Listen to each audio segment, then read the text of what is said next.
आदाब, सत श्री अकाल। आप देख रहे हैं द संकेत लाइव और मैं हूं तमन्ना।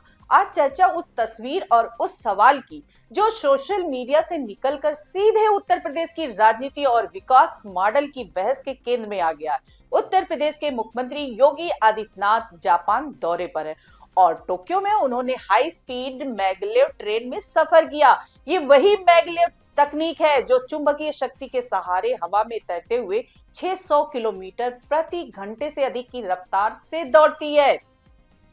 मुख्यमंत्री ने लगभग 100 किलोमीटर की परीक्षण यात्रा की और बताया गया कि इस दौरे का उद्देश्य उत्तर प्रदेश में आधुनिक परिवहन बुनियादी ढांचे के विकास के लिए नई तकनीक को समझना है। लेकिन जैसे ही यह वीडियो सामने आया, सोशल मीडिया पर एक दूसरा विमर्श भी शुरू हो गया।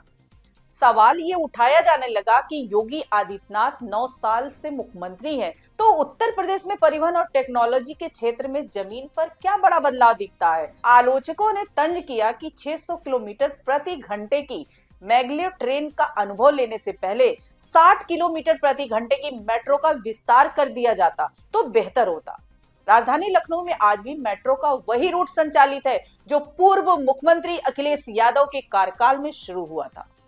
ये आरोप विपक्ष लगातार लगाता रहा है कि मेट्रो विस्तार की रफ्तार अपेक्षा के अनुरूप नहीं रही। हालांकि सरकार का पक्ष ये है कि नोएडा, गाजियाबाद, कानपुर और आगरा जैसे शहरों में मेट्रो परियोजनाओं पर काम हुआ है और कुछ का संचालन भी शुरू हो चुका है। अब मूल प्रश्न ये है कि क्या जापान जैसे देश की तकनीक को देखना और समझना विकास की दिशा में जरूरी कदम है या यह केवल प्रतीकात्मक राजनीति है। जापान की मैगलेव तकनीक दुनिया की सबसे उन्नत परिवहन प्रणालियों में से एक है। चुंबकीय लेविटेशन तकनीक के कारण ट्रेन पटरियों को छुए बिना हवा में तैरती है, जिसके घर्षण कम होता है और रफ्तार अधिक मिलती है। मुख्यमंत्री योगी आदित्यनाथ का कहना है कि उत्तर प्रदेश को भविष्य की जरूरतों के अनुसार तैयार करना उनका लक्ष्य है। सुपर हाई स्पीड ट्रेन को न केवल निरीक्षण किया बल्कि उसमें यात्रा भी की है। सबने देखा है उसकी स्पीड, यानी मुश्किल से 2 मिनट में वह 500 किलोमीटर से अधिक की स्पीड पकड़ ले रही थी। 150 किलोमीटर की स्पीड के बाद उसके पहिए ऊपर आ जाते थे और ट्रेन हवा में फिर बात करते हुए दिखाई देते थे। यानी हम लोगों ने इस पूरी यात्रा में देखा। लेकिन आलोचकों का भी तर्क है कि जब राज्य में बुनियादी ढांचे की कई परियोजनाएं अभी अधूरी है, तो हाईटेक विजन की बात कितनी व्यवहारिक है। इसी को लेकर सोशल मीडिया पर यह भी लिखा गया कि काश या वीडियो किसी भारतीय वैज्ञानिक उपलब्धि का होता जिसे हम दुनिया को दिखा पाते। ये टिप्पणी भावनात्मक जरूर है, लेकिन इससे एक बड़ा प्रश्न भी निकलता है कि पिछले 1 दशक में उत्तर प्रदेश ने विज्ञान और प्रौद्योगिकी के क्षेत्र में कौन से बड़े नवाचार किए हैं। सरकार के समर्थक कहते हैं कि defence corridor, data centre park, electronic manufacturing और स्टार्टअप इकोसिस्टम को बढ़ावा दिया गया और ग्रेटर नोएडा आईटी और इलेक्ट्रॉनिक हब के रूप में उभरे हैं।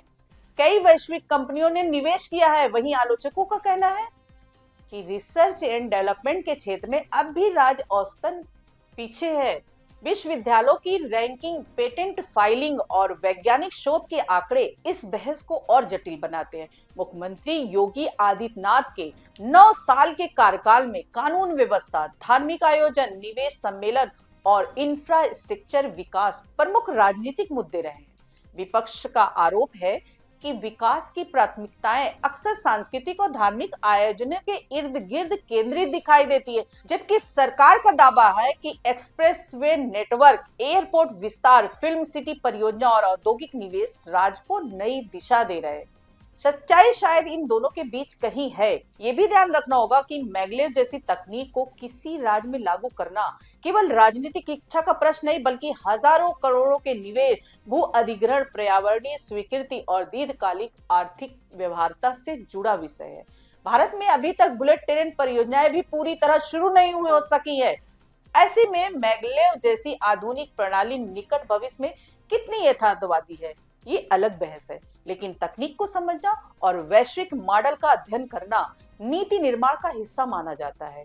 अब बड़ा सवाल वही है जो सोशल मीडिया पर पूछा जा रहा। क्या उत्तर प्रदेश ने विज्ञान और टेक्नोलॉजी के क्षेत्र में ऐसा कोई चमत्कार किया है जिसे दुनिया के सामने उदाहरण के रूप में रखा जा सके, या अभी भी राज्य को बुनियादी ढांचे के विस्तार पर भी ध्यान केंद्रित करना चाहिए? लोकतंत्र में ऐसे सवाल उठना स्वाभाविक है और विकास की परिभाषा पर बहस भी जरूरी है। क्या तेज रफ्तार ट्रेन का सपना दिखाना भविष्य दृष्टि है, या पहले मौजूदा परियोजनाओं को मजबूत करना प्राथमिकता होनी चाहिए? यही विमर्श आज राजनीतिक और सामाजिक चर्चा का हिस्सा बना हुआ है। चैनल को सब्सक्राइब कीजिए। आज के लिए इतना ही। नमस्कार दोस्तों।